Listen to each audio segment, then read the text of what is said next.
چو عیبی تنی خویش داند کسی، ز عیب کسان او نگوید بسی. ابوالقاسم فردوسی. مکن مدح خود و عیب دیگر کس، وگر گوید کسی گو زین سخن بس. ناصر خسرو.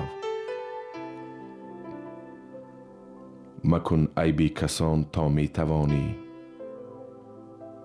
که تو ای دوست عیب خود ندانی. ناصر خسرو.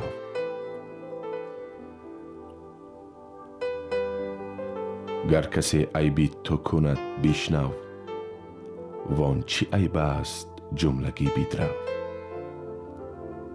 عبدالمجید سنایی.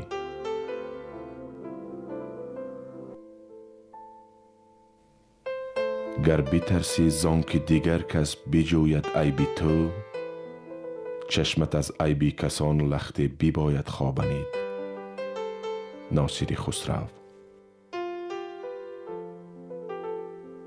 دیده ز غیب دیگران کن فراز، صورت خود بین و در و عیب ساز.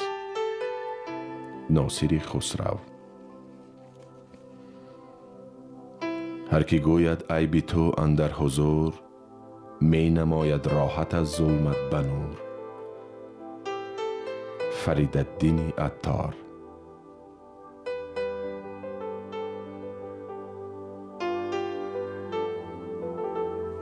هر که را بینی شکایت می کند، کان فلان کس راست طبع و خوی بد. این شکایتگر یقین خویشی بد است، که از آن بدخوی بدگو آمده است. جلال الدین رومی.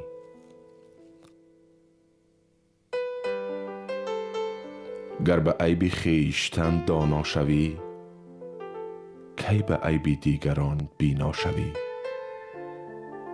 فریدالدین عطار. عیب باشد که نبیند جز که عیب، عیب کی باشد روانی پاک غیب. جلال الدین رومی.